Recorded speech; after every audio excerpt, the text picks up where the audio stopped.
Nizamabad excise superintendent Mallareddy నివాసంలో ACB సోదాలు కొనసాగుతున్నాయి.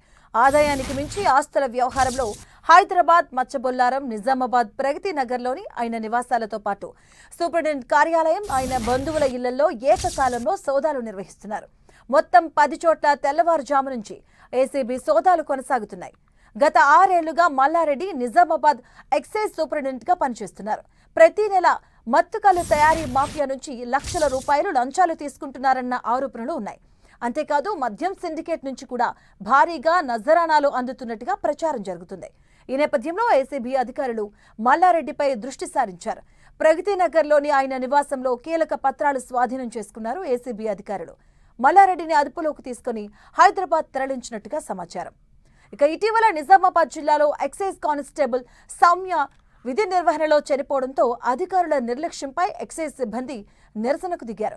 దాన్ని తీవ్రంగా పరిగణించిన ప్రభుత్వం నిజామాబాద్ జిల్లాలో కానిస్టేబుల్, హెడ్ కానిస్టేబుల్ను మూకుమ్మడిగా ఇతర జిల్లాలకు బదిలీ చేసింది. అయితే కొందరు కానిస్టేబుళ్లు నిజామాబాద్ జిల్లాలో ఎక్సైజ్ అధికారుల మామూలు లంచాల చిట్టాను ఎక్సైజ్ కమిషనర్తో పాటు ఏసీబీ అధికారులకు రాతపూర్వకంగా ఆధారాలతో ఫిర్యాదు చేసినట్టుగా తెలుస్తుంది. దీంతో పక్కా సమాచారంతో నిజామాబాద్ ఎక్సైజ్ సూపరింటెండెంట్ మల్లారెడ్డి నివాసంలో సోదాలు కొనసాగుతున్నాయి.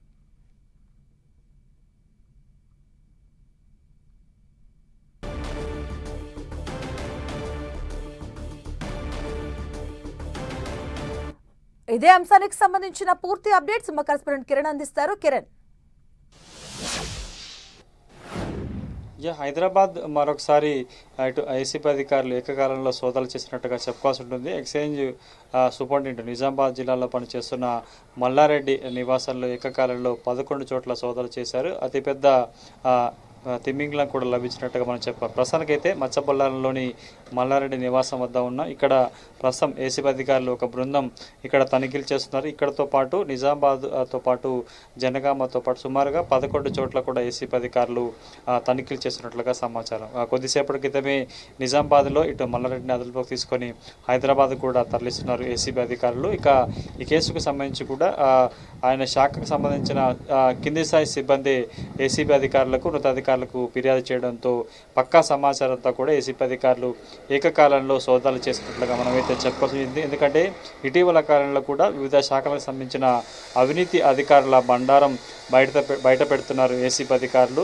కొద్ది రోజుల క్రితం ల్యాండ్ సర్వే డిపార్ట్మెంట్కి సంబంధించిన డిప్యూటీ డైరెక్టర్ ఎవరైతే ఉన్నారో నరహరి సంబంధించిన ఆస్తుల చిట్టా చూసి నివ్వెరపోయిన ఏసీపీ అధికారులకు తాజాగా ఇటు ఎక్సైజ్ డిపార్ట్మెంట్లో పనిచేస్తున్న సూపరింటెండెంట్ మల్లారెడ్డి నివాసంతో పాటు అతని బంధువులు, స్నేహితులలో కూడా ఏసీపీ అధికారులు తనిఖీలు చేస్తున్నారు. ముఖ్యంగా ఇతని మీద గడిచిన కొన్నేళ్లుగా అనేక ఆరోపణలు ఉన్నట్టుగా తెలిసింది. ముఖ్యంగా లిక్కర్ సిండికేట్తో పాటు మత్తుకల్లు సంబంధించిన మాఫియాతో ఇతడు చేతులు కలిపి పెద్ద మొత్తంలో కూడా ముడుపులు తీసుకున్నాడు. వీరితో పాటు కింది స్థాయి సిబ్బంది కూడా టార్గెట్లు పెట్టి వసూళ్లకు పాల్పడుతున్నట్టుగా అనేక ఆరోపణల నేపథ్యంలో పక్కా సమాచారాన్ని సేకరించి ఈరోజు ఉదయం 6 గంటల నుంచి ప్రస్తుతానికైతే ఏకకాలంలో ఏసీపీ అధికారులు సోదాలు చేస్తున్నట్టుగా సమాచారం. ప్రస్తుతానికైతే నిజామాబాద్తో పాటు జనగాంతో పాటు చాలా చోట్ల సుమారుగా 11 చోట్ల కూడా ఏసీపీ అధికారులు ఈ సోదాలు సాగిస్తున్నట్టుగా సమాచారం. కాబట్టి కొద్దిసేపట్లో అతన్ని హైదరాబాద్కు తరలించిన తర్వాత నివాసానికి తీసుకొచ్చే అవకాశం కనిపిస్తుంది. ఇక బ్యాంకు లాకర్తో పాటు కుటుంబ సభ్యుల పేర్ల మీద ఉన్న